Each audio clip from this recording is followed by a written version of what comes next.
Let's move along.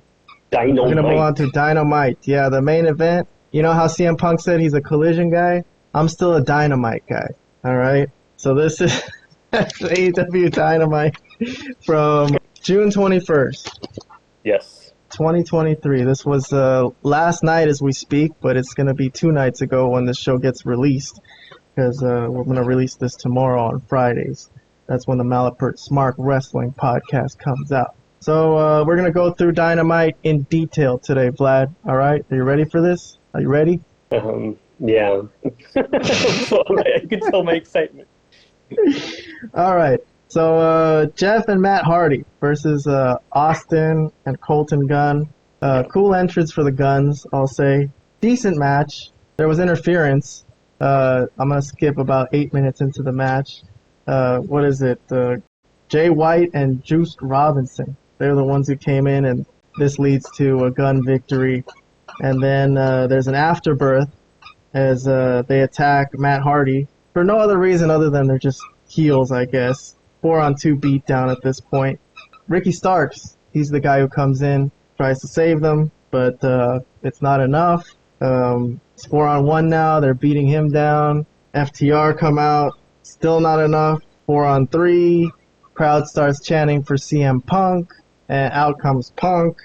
Was not expecting him here on Dynamite, but okay. Right. Strange angle that, when when he's coming out, I'm like, who the fuck is that? For a second, I was like, what the hell? And then the commentators are like, it's Punk, oh my god. And, okay, so this is finally enough to turn the tide. And in the end, they run them off. I like the spot here where Punk is holding Juice's leg.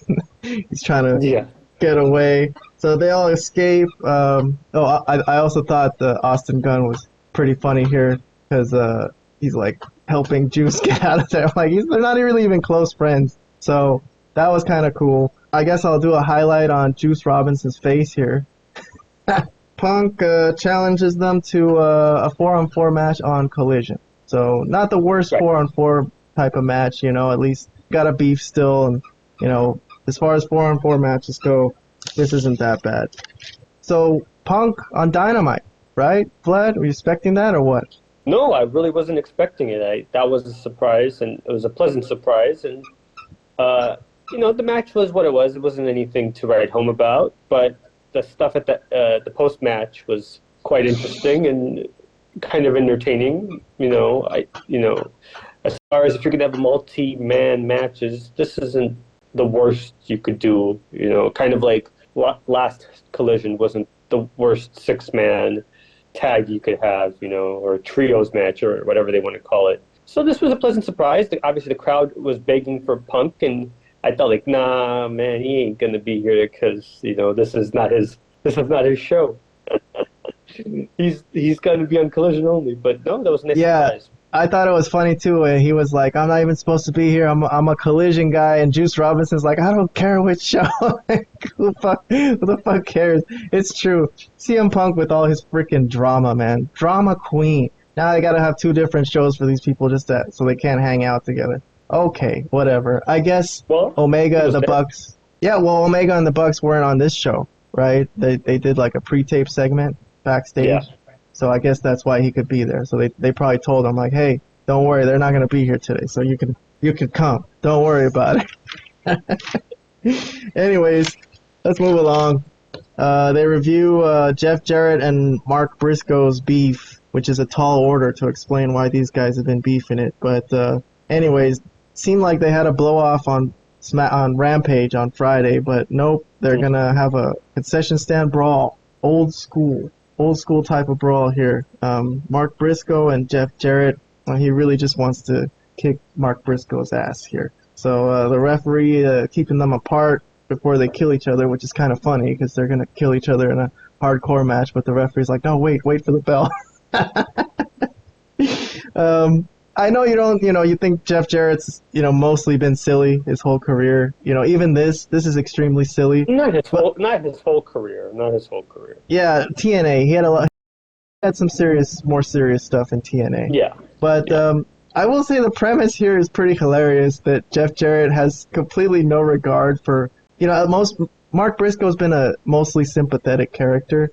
since he started in AEW because of what happened to his brother, obviously, which is Of course. really sad. So most people have been treating him really nice, and Jeff Jarrett's the one guy that's like totally pissed off and doesn't give a fuck. So, okay, so they have a hardcore fight here. Let's go through some of it real quick. We got a trash can shot here. It got pretty hardcore. Here's another one. We got mustard coming into play here. I don't know if I've seen that before in wrestling. Let's see, the paper plates. We got all the hot dogs, and Mark Briscoe is beating down on Jeff Jarrett mercilessly, and a masked woman comes in and sprays ketchup all over Mark Briscoe's eyes, and it's Karen, and she shoves one of them concession stand girls, which is hilarious. The other concession stand girl is over there helping clean Mark Briscoe's eyes, but okay. So let me move along. Oh, Karen, yeah, Karen should have slapped her right there. She shouldn't have let her wash his eyes out right there. See, what is that? Get in there, Karen. Push her away. Why is she doing that? Anyways, that was all she was good for. I guess that plan with the ketchup didn't really work. So Mark Briscoe, he gets ready to drive Jeff Jarrett through a table off the top of a ladder, and another masked person appears, and this one is Sanjay Dutt. And all this is pretty funny too, because Jeff Jarrett on Collision said this match is going to have no interference. He said he was going to do this all by himself. Let's see, they work their way into the arena here, and then Jay Lethal comes out of the audience, so still more interference. Wild match. I like this type of stuff personally. I don't know if you're rolling your eyes at all this, but 3-on-1 beatdown.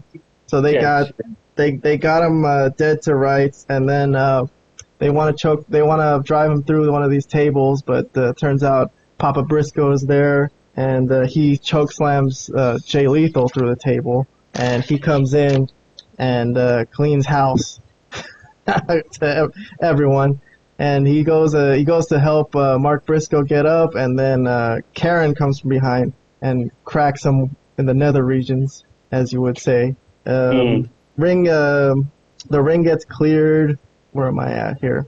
Mark Briscoe's gonna take down Jeff Jarrett, and then Satnam Singh shows up. So still, yet again, more interference. Some match to go through. Let's see. Satnam chokeslams Mark Briscoe. He's pretty huge. That looked good. Then, basically, the whole roster comes out and ensures that this is a fair fight for Mark Briscoe. So again, with the theme that, he's been a sympathetic character, babyface, obviously, and right. The whole roster comes out, helps him out. Let's see, Penta was there. He was one of the guys. Super kick on Jeff Jarrett, and then the schoolboy roll up, and that's that. And everybody celebrates with Mark Briscoe. So, a fun match to me. What do you think, Vlad? Is this a mess, or is this okay? This is a mess. This is one of the most silliest things I've seen in AEW. That's saying a lot. It was ridiculous. Everything about it was absurd. The break spot when they go to commercials, when a guy goes through the table from a ladder, that's the break spot on this match.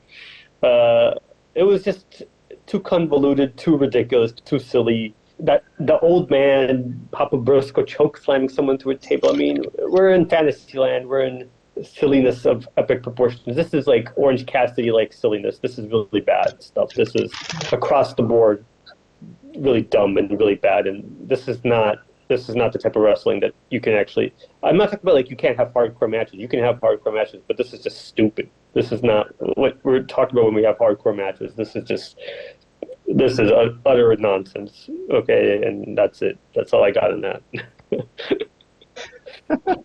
Well, in addition, the feud was horrible. So I guess I would say because of that. That's not even. Yeah, that goes without saying that this whole thing was a disaster from the word go. But I'm just saying, specific this match, this was just a silly mess.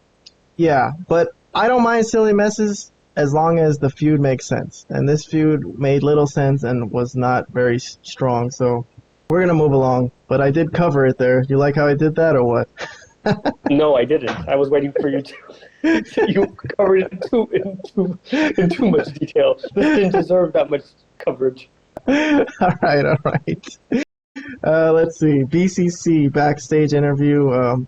Moxley says some stuff. Honestly, I didn't really understand what he said. Oh my God, we were on the same page then because I was like, "What is this guy blubbering about?" Yeah, later on I got it. Raving about. Later on, I finally figured out what he was saying. Because well, I got the gist that they challenging the Elite to a 5-on-5 match at Forbidden Door. That much I got. But then I got confused because I was like, wait, aren't Omega and Danielson have their own matches? I'm like, how are they going to... I didn't get like who the 5 are, but I'm like, okay, I'll just watch and hopefully something will make sense. I think later they did kind of make some sense. But yeah, this was I didn't care about their promo at all. Like when I see Moxley and all those guys, I kind of just space out a bit. It's not interesting to me.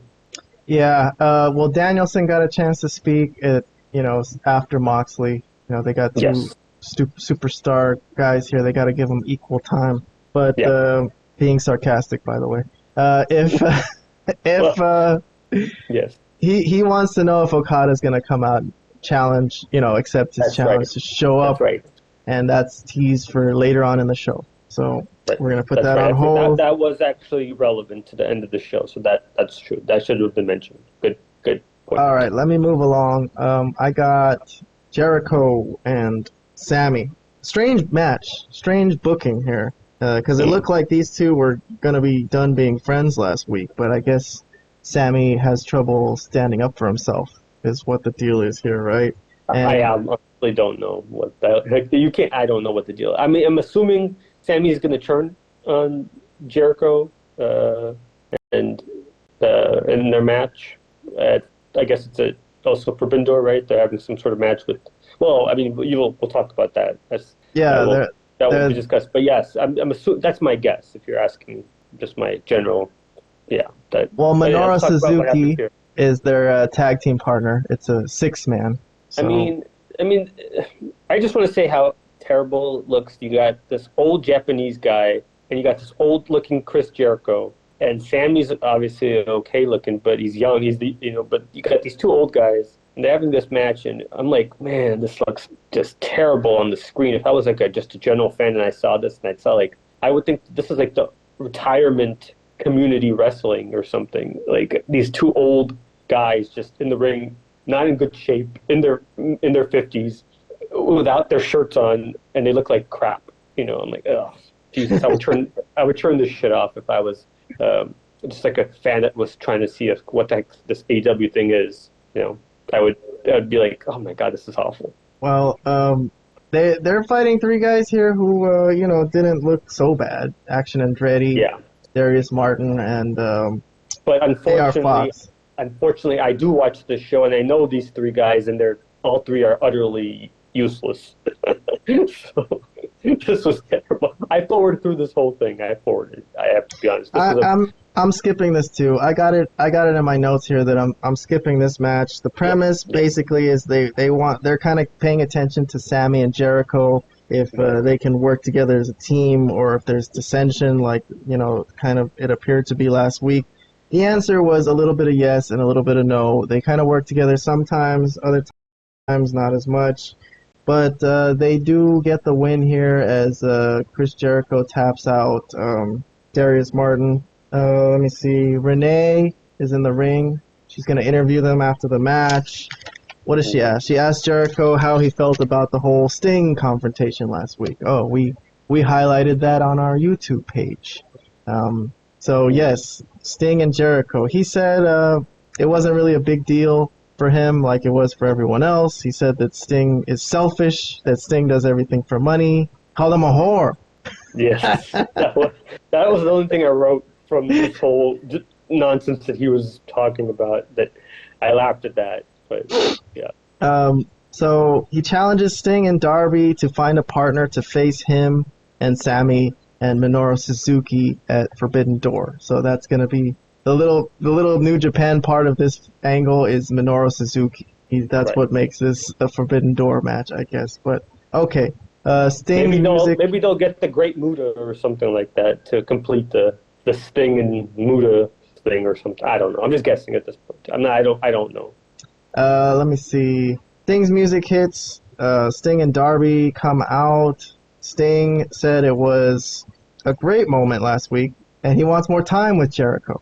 So he accepts the challenge, calls it a lame challenge. He says, "We accept your lame challenge," and that they'll announce their partner on Collision. Lots of wrestling this weekend. It's going to be Rampage on Friday, Collision on Saturday, and Forbidden Door on Sunday. Anyways, let's move along. Yeah, please. They do a segment where Tony and the guy from who does YouTube interviews on AEW's YouTube, I don't know his name, but they're picking names. Yeah, RJ City. Okay, whatever. Yeah. They're picking names out of what is that thing called? A raffle thing or whatever. Yeah, like a raffle. I don't know what the heck. You're right. I don't know what they call it. I don't know what they call it. The thing where they spin it around and it mixes the names up. So they're picking names out for this blind eliminator tag tournament, they call it, and I guess it's teams that are just going to be randomly picked, and they're going to get a title shot. That's the point of this. And they pick 2 names out, and they're like, "Oh my God, this is incredible! You guys are not going to believe this," which I thought was so stupid at the time. But this is going to come back later in the show, and we'll hold on to this. Let's put a pause on this one, and we'll come back to it. You know where it comes back, but for right now, I wasn't really caring about it, but it did come back in a significant way later on. Backstage, Elite accept Blackpool Combat Club's challenge for 5-on-5 at the Forbidden Door, so they understood what Moxley was saying. Kingston. Somebody had to. Well, Omega can't be in that match because he's in a match with Will Ospreay. So Kingston says he'll do it and that he'll find the 5th guy. And he's like, I'll announce it later on or whatever. So these guys don't really like each other, but as he'll mention later on, that he's in this feud because he doesn't like Claudio, I guess. So let's move along from that. Unless you got something to say. Kingston. Well, just real quick. Well, actually, you know what? I'll save it when Kingston comes out. I'll save it when Kingston comes out because I have something to say about Kingston. But that's fine. Yeah. All right. Let's move along then. Move along. Adam Cole, baby. Adam Cole comes out. He says he wants a rematch because he didn't lose. Calls MJF a coward for not accepting the request for 5 extra minutes. I mean, come on. That was an outlandish request. Who the fuck was going to accept that? MJF comes out to respond. He does his usual, calls the audience poor. But he did put Adam Cole over, saying that Adam Cole came out like the old Adam Cole, but he said he's worried about him, that he took a lot of blows to the head, that Adam Cole even lost track of time, and that's why he doesn't want to give him another match, because he's worried that he's going to get seriously hurt. And MJF said that if he had more time in that last match, he almost had Adam Cole. So that was funny. So he refuses the challenge in the end. Right. Adam Cole does a K-Han here, and he's like, all right, that's cool. How about I just kick your ass then? Which I felt that. It's like, dude, sometimes you just want to kick somebody's ass, but it's illegal. Anyways, Shivani interjects. Shivani comes in. Nobody wants to hear from Shivani, but he needs to relay the announcement of who ended up the names in that blind eliminator tag tournament that they just drew, and it was obviously Adam Cole and MJF. Okay, very convenient for the storyline, right? Yeah. So they both freak out. Cole doesn't want to team with MJF. MJF freaks out just because he has to wrestle more. He's like, "What do you want me to wrestle every day now?" Calls everyone sick perverts for wanting to watch him wrestle. So they bicker for a bit, and then Tanahashi shows up. Tanahashi shows up on the big screen, calls MJF a coward for not accepting his challenge last week, and he dares him to show up to Forbidden Door. He dares him.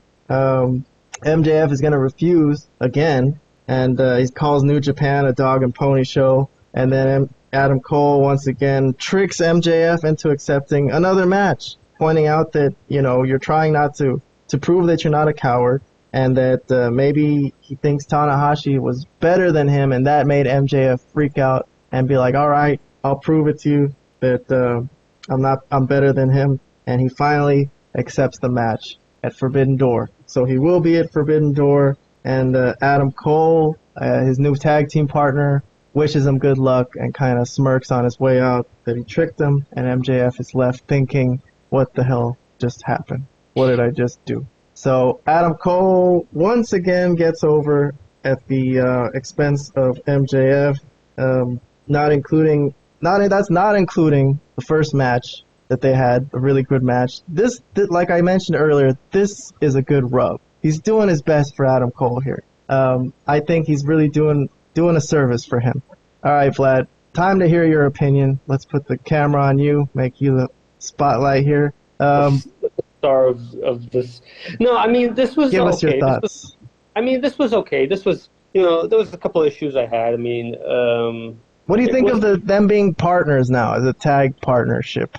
Is that silly or what? Yeah, of course it's silly, but I mean, it's not the worst thing I've ever heard, but obviously it's pretty improbable that they would pull their two names of all the wrestlers in the company. We're talking about, like, we know there's like over 200 wrestlers in this company, or just about, if not more. They pull the two guys that are currently in a kind of, that they're in a feud basically, to be tag partners for the tag team. I mean, right? The winners get, like, what is it? The winners get, I don't even know what it is. It's for the tag team. It's like a tournament or something. The winners get a title shot, yeah. A tag title shot. So, MJF should want to do that. But no, he doesn't want to dip his feet into the tag team division. He wants, he's the world champion. So, I mean, obviously I thought this was silly. I mean, overall, the promo was okay. Then the Japanese guy, what'd you say his name was? Hiroshi Tanahashi. Yeah, I mean, I don't know much about him. I couldn't really understand what he was saying. Good thing that they have captions on the screen. It wasn't really much of anything that I could really cared about. I was actually hoping that this match wouldn't happen, but it looks like it's going to happen at Forbidden Door. I was hoping MJF wouldn't be at Forbidden Door, but it looks like he will be at Forbidden Door and fighting this guy. And it is what it is. I mean, I'm slightly interested in the stuff with Cole, but that's mostly because of MJF. Not so much about Cole, but I have very little interest in this fight with Tanahashi. But because it's MJF, I might have to at least give it a look. So there's like a few, like a handful of matches on this card that now I might have to look and see what happened on and see what kind of quality the matches are. But I was hoping that MJF would not be part of the show, because in the past he's not wanted to be part of. But maybe now that he's the world champion, there's more of a responsibility to appear on these. Yeah, well, I don't quite agree with them. I think some of these guys are decent workers, actually great workers. And is that the point? Like, I'm not saying they're not bad workers. I can't say they're good workers or they're bad workers. I don't know enough about them to say that they're good workers. That's not even the point. The point is, why is this in the middle of... You want this to be a coherent feud and an angle, and the whole 9 yards. Oh, well, there's no feud here. Tanahashi just wants a title shot, and it's going to be like an interesting dream match, I guess. I couldn't say, because I don't know who Tanahashi is. So if it's a dream match to some, I hopefully it ends up being what they wanted. But me, I'm not very interested in this. So, but not that I won't check it out. I'll check it out. But as far as being on Dynamite and being part of this segment, whatever. Who cares? It's kind of what I got, the feeling that I get when I watch it, But the stuff with Cole could be interesting, and that's really what I take away from this whole thing, is what's going to happen with Cole and MJF, and how much work does MJF have to do to try to get Cole over and make him a legit competition for him. Will be interesting. All right, let's move along. We got the Owen Hart Cup brackets. It's not very clear here on this screen. But I will say that it looks like Punk and Joe in the semis. I don't know if you noticed that on the left hand of the bracket there. Punk and Joe. If they win their match, if they win their matches, they'll be fighting each other in the semis. Yes, so I thought that was interesting. On the women's side, also hard to see here, but the semis seem like it would be Athena and Willow, which is the ROH champion and the New Japan champion, and then Sky Blue and Britt Baker on the other side if they win their matches. So interesting matchups. Okay, see what happens there. Punk and Joe is going to be an interesting one. Let's move on to what everybody's waiting for here. Orange Cassidy, baby. He's teaming with Shibata from New Japan. I just want to say before you continue, real quick. I had a feeling it was this because my notes said, I'm not going to talk about this next segment, F this. So I couldn't remember what it was as I was reading, but now as soon as you said Orange Cassidy, it all clicked. Like, it all clicked right in my brain why I did not want to talk about this and why I even said fuck this, you know? All right. Well, I got a bunch of notes on it. You mind if I go through it or what? You can go through it, man. I actually want to hear what you have to say about this. Yeah, all right.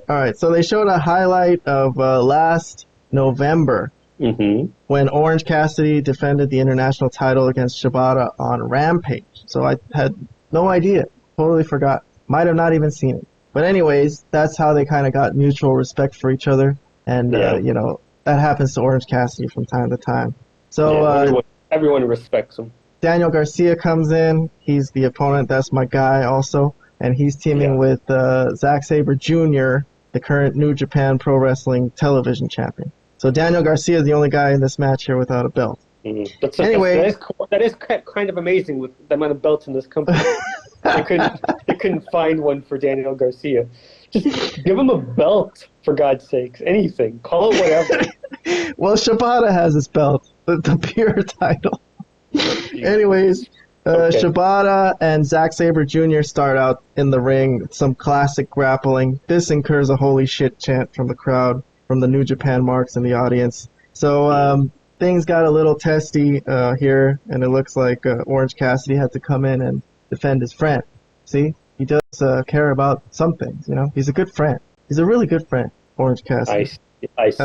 He'll get fired up for some things. So Orange Cassidy here with an Undertaker / Lance Archer rope walk. Let me move along.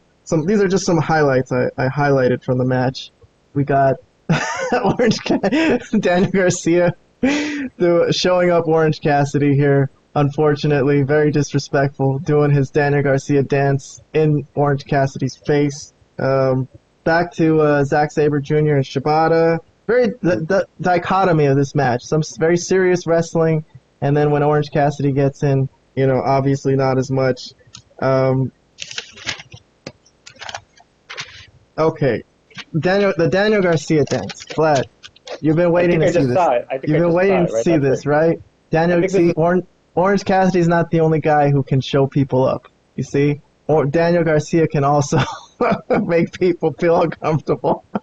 But this is the famous Daniel Garcia dance that I've been talking about. Very good dancer. Good dancer. Anyways, moving along. Looks like he's having a seizure. What the hell are you talking about? He's having a fit. That doesn't look like good dancing to you. He's moving his hips, He's got good. It looks like he's having a stroke. Help him. Call 911. All right. So Orange Cassidy's hands goes in his pockets here, and let's analyze the work with his hands in his pockets. Okay, up kick, and then drop kick. Fine, nice. Let's see. Zack Sabre Jr. gets tagged in the face here. We must really need the views to get to that we're talking 10 minutes about this insanely stupid match. Well, Sabre Jr. and Orange Cassidy, look at this. Obvious size advantage for Zack Sabre Jr. He's ready for his mind games. Okay, but we are Malapert Smarks here. I gotta talk about some awkward wrestling. So I don't know what's going on here. They don't really know what the fuck they're doing either. It's like, I don't know, they were not on the same page. They don't work together or something. It was like they really didn't know what they were doing. So that's some slight criticism. Here's a tag. So look at this. They're really gonna abuse the 5-second count here. I'll count. Here, tag. 1, 2, 3, 4, 5, 6, 7, 8, 9, 10, 11, Knox the referee? 12, 13, 14, 15, 16. What about Shibata? Come on, help him. Okay, so that buried Shibata. That buried the ref that they, put over last week. No, it's Remsburg. It's Remsburg. Yeah. So they put him over last week, took the Dynamite ring from MJF, but this week he can't control a tag match. So there's a little more criticism. after a few minutes, so he finesses Slumdog Millionaire on Zack Sabre Jr., and he gets the hot tag to Shibata. Although I don't know why Daniel Garcia didn't just, stop him from doing that tag if they're not going to enforce, 5 counts or anything. Here's some fake forearms, I thought. I don't know. Kind of bad. The women do better forearms than that. I don't know whose fault it is there. Sabre Jr. should be selling better, right? Think? I have to. I would guess, but I mean, you would think if this guy's a legit Japanese wrestler, he should be able to throw something better than I don't. I think he's throwing the forearms well. It's Sabre Jr. is not moving his head. He's just like kind of just taking it. So okay. Maybe I would have to see it a little closer. But maybe you're right that he's maybe not being sold as well. I don't know. Never seen this. This is a little neck twist on the floor. I don't know. Maybe you've seen this, but that's how he broke up the count there. Anyways, Garcia and Shibata were putting in some decent work here. They worked well together, I felt. And the finish, let's move on to the finish. The finish comes when Orange Cassidy nails his own partner with the Orange Punch by accident, and Sabre Jr. keeps Orange Cassidy at bay for the 1, 2, 3. So it's an Orange Cassidy loss, okay? For everyone out there who keeps complaining that he's booked too strong, here's a loss. You happy? So we get an announcement after this that he will be defending the international title against these 3 same guys at the Forbidden Door. So this is going to be a fatal 4-way, and that's going to be like a 10-hour show. I mean, there's just 50 matches they keep adding to this card. Yes, it's going to be a 10-hour show. Hell yeah. Yeah. I don't know what this means when Shibata covers his mouth here. You see? He's like, he doesn't want to let go of the title. What does that mean? Does that mean no more talking, or that? I don't know. And look at that. That was kind of Orange Cassidy's first time I really seen him get pissed off. So they were supposed to be friends, and he kind of felt disrespected by someone he thought was going to be a friend, and got mad, pulled his belt away, and left. So never seen Orange Cassidy pissed off, but his homie kind of disrespected him. Anyways, that's the summary of Orange Cassidy's segment. So now that you can't say you haven't seen it. Now I can't unsee it. Thank you. All right, moving on. Alex Marvez finds Will Ospreay in the back, and what happens here? I was hoping Marvez was gone. He again sounded like such an idiot out there. Oh, I've been waiting here to catch this amazing interview situation. No, I've been waiting for all day. Oh I know. God. He's got to be related to somebody in the company. It's like, how family gets you work, I guess. I don't know. I don't know. Anyways, Ospreay, he asked him why about how he's been talking crap about Canadians, and Ospreay and Omega is coming up in Canada. And Ospreay says that people have been threatening to attack him at the airport, and that AEW needs to hire security for him. And then Don Callis enters, says this is because Omega has been enticing violence, and he offers Ospreay his own private security, says that he wants nothing in return, just for Ospreay to beat Omega. So Don Callis appearance, I'm a fan of his. Not really an incredible segment here, but okay. You got any thoughts about this? You want me to move on? Let's move on. Pre-taped interview here. Tony Storm versus Willow is going to be at Forbidden Door also. I guess Willow is the New Japan champion, but this is for the AEW title. Yeah. Okay. Moving along. Taya Valkyrie versus Chris Statlander for the TBS title. There weren't many matches on this card, so I guess I had to make notes on this match. So I'll give a couple of notes. Taya's looking like she's a heel now, so she says that she wore down Jade for Statlander to sneak in and take the title. So that's why she's pissed off, and this is her chance to win it back. I thought they started off well. They're kind of a hard-hitting match, but I have to point out a couple of moments where things do go wrong. So I don't like this low bridge. This spot where they just hold the ropes down and people fly through it. Sometimes it looks terribly fake. And then also here's what is this? A moonsault that was supposed to kind of go into a neck breaker, but that move I even wrote down. I didn't write much for this match, but that move right there is one of the stupidest things I've ever seen. Could have killed herself and crippled her opponent at the same time. I don't know who the hell told her to do that move, but if this was the old days, there would have been huge issues after a move like that. Let's just put it that way. Yeah, very ambitious move. I don't know. Too ambitious. I Don't don't really even need know to what the go hell there. that was supposed to do. It didn't do anything. It was just a stupid move that was supposed to look cool or something. But nah, somebody has to tell her to stop doing something like that. She can't. She can't do those type of moves. She's gonna get herself hurt or hurt someone else pretty bad on Yeah. a move like that. That's the only really note I wrote on the match because otherwise it was okay. I mean, I Yeah, don't think exactly. there wasn't anything I great to write about. But that for some reason that stuck out, and I did make a note of that move. Yeah, I agree. Other than that move and, a little bit of other things, I thought they did okay. But Yeah. I like the attitude and charisma from Taya. Some of their moves landed. I don't want to say it was all bad. Let No, me not all see. bad. 135, 10. Hold on. This looks good right there. Let me see. 37. This was impressive. Picking up Taya Valkyrie. She's not a small girl. So No. Statlander's pretty strong. Yeah. Let me see. I wrote down here. I don't like this move. See, I don't like when there's obvious cooperation. She's got to it's like Jade Cargill's finishing move.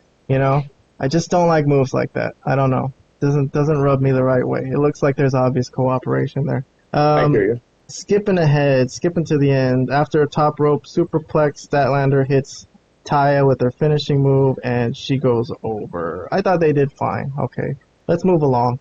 There's only 7 minutes left on this show here, and they promised us Eddie Kingston and a Danielson Okada showdown. So I was like, how are they going to squeeze all that in? But okay. Kingston is talking about he doesn't like the Bucks, but he's teaming with them because he doesn't like Claudio even more. And Mox is his friend, and but Moxley is his friend, so they're going to talk about this now. This is when Moxley comes out. So Moxley comes in from the audience, and they face off in the ring. Him and Kingston, old friends, and Kingston. Mox says Kingston is drawing a line here, and he says he has to fight anybody who's on the other side. And Kingston says, "You drew the line when you started hanging out with that scumbag." You drew the line. You drew the line when you started hanging out with that scumbag. What did Claudio do to him? Why does he not like him so much? Okay, a couple of things here. First of all, Eddie Kingston is so ridiculously out of shape that it's laughable at this point. I mean, he was in worse shape than he's ever been in his career. So he wobbles out. He at least, I think he made a joke that he's been eating ice cream or something. I thought he was wrestling a Ring of Honor. I didn't understand. I didn't know where he's been, but I thought he said he's been hurt and he's been eating ice cream or something. And like, well, yeah, I could believe that because you look like shit. You look like literal shit. There's a reason this guy has never made it anywhere. But now I can see why now. But God, his promo was so good. And him, talking to Moxley listens to him, and he's like, every time with this, and Kingston goes, every time what? Say it. Dude, he's such a good talker. But you're right.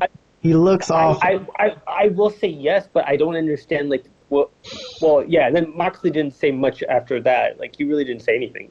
But I don't really understand the point of, like, why he hates Claudio. I mean, I guess last week Robert said something about, like, some feud that they had in some independent company that I don't even know anything about, because in AEW, they were actually teaming together prior to Kingston going away or wherever he went, prior to Kingston's problems backstage or going to Ring of Honor or wherever you could find Eddie Kingston nowadays.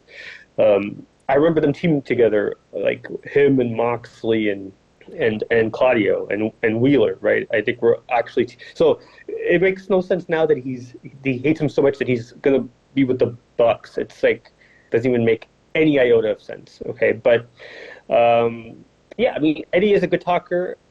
I will admit that, and I think that's the way he should be used. I don't think he should be used as a wrestler. I've always said that he should be used like as a manager, talker type. That's where he's best suited for at this point. I didn't really understand, like, I don't even understand the beef. I don't understand the whole situation. So, yeah, and then the best part is he announces the fifth guy, and it's another fat guy, but this time it's a fat Japanese guy. Here he comes. here he wobbles out. Ishii. Tomohiro Ishii. Yeah. Anyways, let me go through the end of the show here, and then we'll comment Please. about this whole thing. So Blackpool Combat Club come out to attack them too. Danielson gets on the mic and he says, Okada, you better come out here or he's gonna bash Ishii's face in. Which I'm like, are they even friends? Would Okada even care? I guess. But the Rainmaker's music hits, and this is what Robert's been waiting for. And Okada comes out in a t-shirt. I can already see Cornette saying like, "Oh God, t-shirt doesn't look like a star, right? Why are you wearing a t-shirt? You gotta have some kind of outfit or something." I don't know. So his music hits. They face off. This is a dream come true. Everyone in the crowd is, finishing in their pants, and Wheeler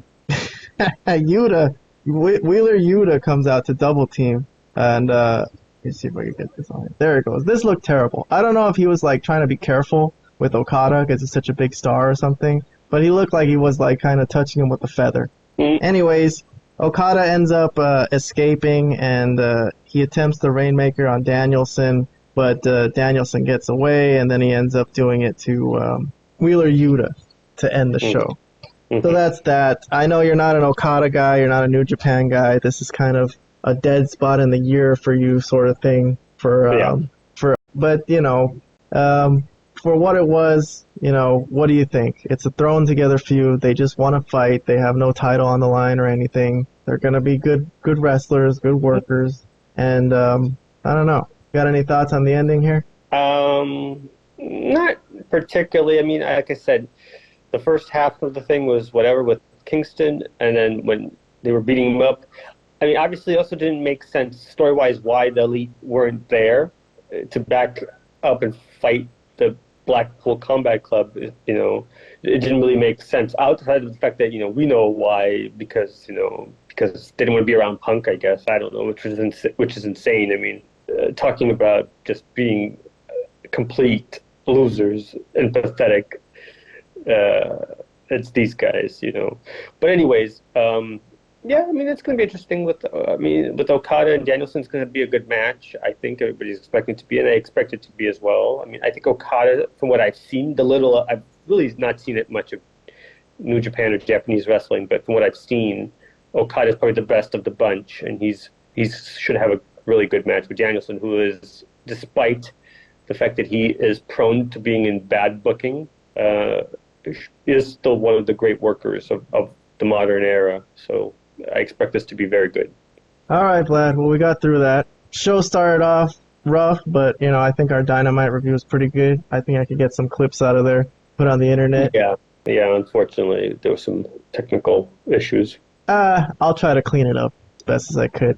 Still, anyways, we're like Raw. We get the show. We do the show. Rain or sleet or snow. If I was homeless and I was, sleeping on the sidewalk, I would still put an audio recorder on and tell the people what I thought of Dynamite. All right, Vlad. Well, now is that time of the show where we give our final grades. We still think Dynamite. I mean, Dynamite's worth reviewing, worth our time because there was really nothing bad about Collision. There was nothing to bash on. We need something to bash on. Well, no. Yes, it's nice to bash on Dynamite. No, but I think I'll have a better opinion of Collision maybe as it goes. And like I said, I'm kind of torn about the time, and it's a Saturday. I'm not used to having Saturday wrestling like that. It's just another show, and I mean, I do think it's better overall, but we'll see. I think maybe I'll have a better idea of what Collision's going to be. But if you want, I could give my grade for Dynamite. Hell yeah! This was pretty bad. It was a pretty terrible show. I'm going to be nice because there was a couple MJF moments and a couple other things that were okay, like semi-okay. I can't really think what those moments are at the top of my head, but I'll give it like a C-. I'll give it like a C-. But this was a very bad show. This was very, very bad. Yeah, I'm trying to think of what was actually worth watching. There wasn't really a match that was worth a damn on this show. No. I mean, we had MJF and Adam Cole. Yeah. We had the main event, which was not that interesting. The main event was, I guess was the stuff with Kingston or the main event. I mean, if you want to say the main event was Valkyrie versus Statlander, but yeah, I mean, okay, so I'll give it a I guess I'll have to give it a C- too. I don't know. It wasn't that interesting. Yeah, it wasn't that fun. It was like work. Me taking notes on this was like a little bit of work. Yeah, But, it was tough to watch. This was a tough to get to, having to stop it and then write something down. At some point, like towards the end, I just gave up, and I'm like, nah, it's not worth it. It's not worth it at this point. it wasn't that type of show. I noticed we get more views on our videos when the show is actually kind of good. Like when there's something to talk about, then people kind of want to hear what we think about it. But if it's just like lame, stuff. But anyways, Vlad, we've already an hour and 22 minutes in. I was hoping to make the shows a little shorter, but we did have some technical difficulties. But I always appreciate you coming on, man. Not a problem. Not a problem. All right, dude. If you got anything else to say, this is your platform. You want to tell the world something? You want to tell the world to go fuck themselves or whatever? I'm going to quote Vince McMahon and say, life sucks and then you die. There you go. Yeah. But come on, we gotta have a good time sometimes, positive thing. With wrestling, there's a lot of wrestling right now going on. I think there's a little too much. I don't know if I'm gonna be able to keep up with all this stuff. I don't know if I want to watch that much wrestling and be invested in that much wrestling. It takes too much time, and I'd rather not. I think there's other things that I could be doing or watching, even if I'm going to be watching stuff, than all this wrestling. Well, maybe you could save Collision for Monday and don't watch Raw. Just forget about Raw. We could get highlights from their WWE's YouTube to see what was the most important thing. And then you could watch Collision instead of that, I guess. I don't know. I could save Collision for maybe like Sunday morning or something. Or something like that, Sunday morning wrestling. I need more wrestling. I don't know what you're talking about. I need more. I just leave wrestling on all the time. So I need more. You don't have enough. I don't have enough. Yeah, I'm like Impact. Like when Impact is done, I'm like, shit, I got nothing now. What the fuck do I do? And then, Well, I'm definitely not in that boat. I don't want to watch that much of it. I have to be honest. I feel like we already have way more than enough. We have a 3-hour Raw, which obviously I don't watch 3 hours, but you know what I mean. 2 hours of SmackDown. Obviously I don't watch 2 hours, but again, it's there. 2 hours now of Dynamite. Now the new show with Collision, that's another 2 hours. And if you're watching Rampage, that's another hour. So obviously a lot of people are not watching Rampage, and nor should they. I mean, it's Rampage for God's sakes, but that is a lot of wrestling. That is a ton of wrestling. It's a crazy amount. That's 10 hours of wrestling. Come on, Vlad. You're good at forwarding. Just hit that button faster. Yeah, but if there's something exactly. If there's something actually interesting going on, it'd be that'd be one thing. I could forward so fast. Watch this. When I have it on, like I could literally just skip like 10 minutes in like a second. Look. But part of me is like, if I'm forwarding this much of the show, what is the point of me actually watching this wrestling show? Well, it's always been this way, man. Like Stone Cold, when we were waiting for Stone Cold to stomp on Vince McMahon, we had to sit through Goldust and Martinez. It wasn't as bad when we were kids. I'd have to go back and watch Godfather. Dude, I just know that when I was watching some of the old stuff back, like prior to the stuff with like Bret Hart and Stone Cold and even Shawn Michaels, like those shows were pretty good. They were, but at that time though they only had like a 2-hour show, so it was only Raw. It was before SmackDown, so I don't know. I guess I like it better that way. The shows were just better and things worked better to me, but. Whatever, man. We'll just see what happens. I'll give it my best opportunity. Maybe the government should step in and force these companies to not put a limit on their hours per week, like 3 hours per week, not 7 hours per week. 10 hours per week. I would love that, of course. Like everyone is losing their ass. Everyone's becoming homeless because they're losing their jobs because they can't show up to work because they just got to catch up on wrestling nonstop. And then everyone who's at work is watching wrestling the whole time on their phone because that's the only way to keep up with it. Nobody's This is not a problem that's happening. That was me. That, I was at work today trying to keep, write down time codes, for my show today. yeah, but So. you're definitely in the minority. There's nobody watching this stuff, Kevin. I mean, not enough people are. I shouldn't say no one. People are watching this, but it's not a lot of people are watching this. All right, Vlad. Well, listen, let's go to bed. We'll talk more tomorrow. I'll put the show out. I'll try to edit out the horribleness from earlier in the show. But thank you so much. Let me know what you're doing tomorrow if you want to kick it or something. All right, dude. Let's talk tomorrow. All right, dude. Later. Peace. Bye.